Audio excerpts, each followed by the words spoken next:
Welcome to Building the Billion Dollar Business, the podcast where we dive deep into the strategies, insights, and stories behind the world's most successful financial advisors and introduce content and actionable ideas to fuel your growth. Together, we'll unlock the methods, tactics, and mindset shifts that set the top 1% apart from the rest. I'm Ray Sclafani, and I'll be your host. Okay, we're going to begin today's episode with such an obvious statement, but hang with me for a moment. The future of the wealth management industry will be shaped by talent. Of course, strategy will matter, technology will matter, scale and access to capital is going to matter, but none of it will matter much if your firm is unable to identify, develop, align, and deploy talent to the work that matters most. And that is why talent calibration becomes an executive imperative. The Society for HR Management's 2026 Talent Trends research found that 68% of HR professionals reported difficulty recruiting full-time employees, and 53%, more than half, said recruiting had become more difficult compared to 1 year earlier. SHRM also reported that 80% of HR professionals had the greatest difficulty finding candidates with systems and resource management skills, including judgment, decision-making, complex problem-solving, and time management. These are not just hiring gaps, these are leadership and execution gaps. Gartner reported that only 30% of managers who participate in talent reviews believe their leadership bench is strong. Gartner also found that 70% of managers said talent reviews are not driving the necessary development.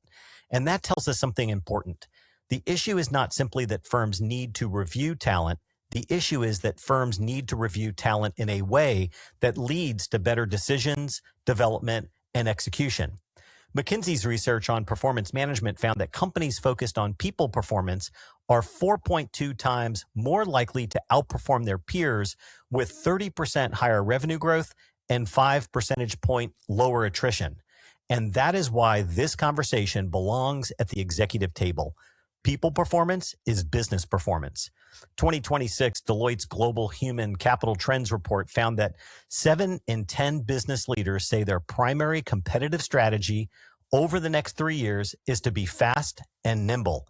Deloitte also found that leaders identify 2 major drivers of success. 1, accelerating how people and resources are organized around work, and 2, increasing the organization's and workforce's ability to adapt quickly.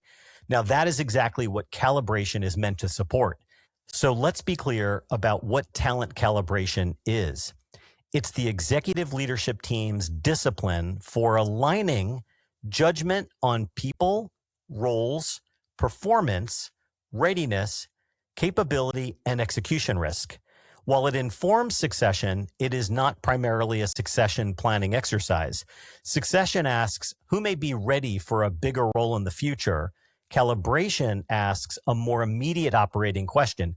Do we have the right people in the right roles, performing to the right standard against the work that matters most right now? That's an important distinction, and it matters because many firms spend a great deal of time on strategy and far less time aligning on the talent required to execute it. They review revenue and acquisitions, margins, investments, service models, technology, growth plans, and then they give less disciplined attention to the people who have to make it all happen. I say this with positive intent. Leaders care about clients and teams, families, and the future of their firms.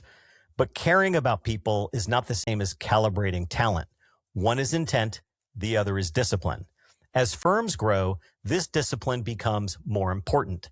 The solo advisor model is giving way to teams, and teams are evolving into ensembles, and ensembles are becoming enterprises. Founders are thinking about continuity. Next generation leaders want clarity and opportunity. Clients expect a deeper bench, and organic growth requires more than one rainmaker. AI will change workflows, but it will also increase the premium on judgment, leadership, trust, and adaptability. So the better question for an executive team is not, do we have good people? Most firms do. The better question is, are we aligned on what our people need to do next? And that is where calibration belongs. I want to share a 4-step process for having stronger calibration conversations as an executive team. And I'll run through these quickly, and I think you'll find this particularly helpful. Step 1 is just start with the future work of the firm. Before discussing individual names, the leadership team should define the work the firm must execute over the next 12 to 18 months. That may include organic growth, client segmentation, margin discipline, leadership development, acquisition integration, AI adoption, team-based client delivery, founder transition, or client continuity. Like, all this matters, but the point is to start with the business agenda first rather than the people list. Then ask, what capabilities do we need to execute this future? That one question shifts the conversation. It changes the room from personal preference to enterprise need. The question is no longer, well, do we like this person? It becomes, can this person help us execute where the firm is going? Okay, step 2 is define the roles that matter most for the execution in the plan. Not every role requires the same level of calibration. The executive team should first focus on roles with significant execution risk.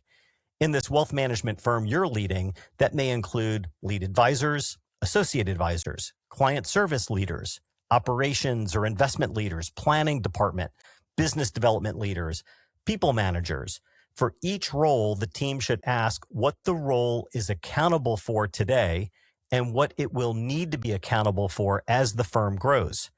This matters because many firms have titles that have not kept pace with the business, and a person may hold the same title, but the role may have become larger and more complex and more closely tied to enterprise value. And this is where leadership teams have to be honest, brutally honest. Some performance issues are really about role clarity.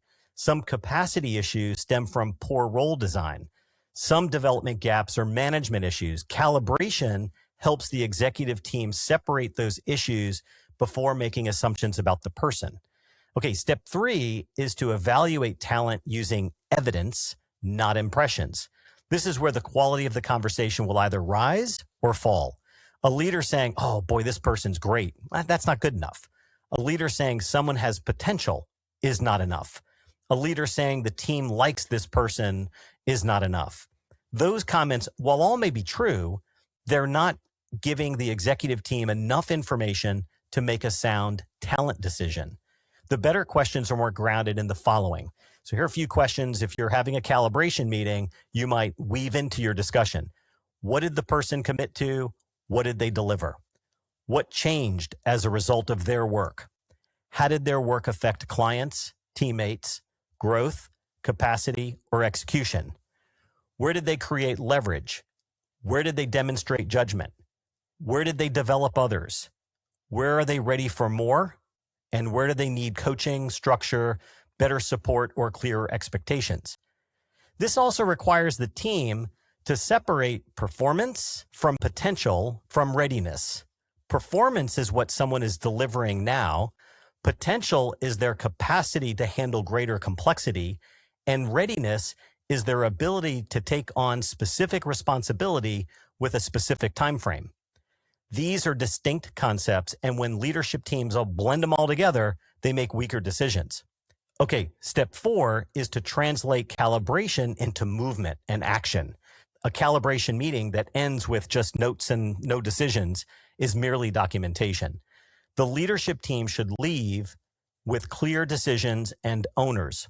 Who needs a clearer role definition? Who needs coaching? Who needs a stretch assignment? Who's ready for greater responsibility? Who needs stronger management support? Who may be in the wrong seat? Who's carrying too much? Who is a hidden future leader? Who needs a direct performance conversation? And who owns the next step? This is where calibration becomes execution discipline. It connects strategy to people decisions and people decisions to action. The action may be a development plan, a role change, a coaching conversation, a capacity decision, a leadership opportunity, or a clearer performance standard. The rhythm matters too. For most senior leaders and key execution roles, this should happen at least quarterly. For broader talent groups, twice a year might be sufficient. For teams undergoing acquisition integration, founder transition, rapid growth, or meaningful role redesign, the conversation may need to occur more often because of the execution risk being higher. The point is not to create bureaucracy here. It's to create better leadership discipline. The future will not reward firms that simply have more people. It will reward firms that can clearly see talent, develop it intentionally, and move capability toward the work that matters most. Talent will become more important in the future. That means the quality of talent conversations must improve now. With each episode, I include a few coaching questions for your next executive team conversation. Today, there are 4. 1, what future work will require stronger talent, sharper leadership, and greater capacity over the next 12 to 18 months? 2, where are we relying on talent assumptions rather than talent evidence? 3, which roles pose the greatest execution risk if performance, readiness, or capacity is unclear? And number 4, which talent decision, development action, or role clarification would most improve execution right now? Thanks for listening. Please like and share the episode with someone you know needs to hear it. Well, thanks for tuning in, and that's a wrap. Until next time, this is Ray Sclafani. Keep building, growing, and striving for greatness. Together, we'll redefine what's possible in the world of wealth management. Be sure to check back for our latest episode and article.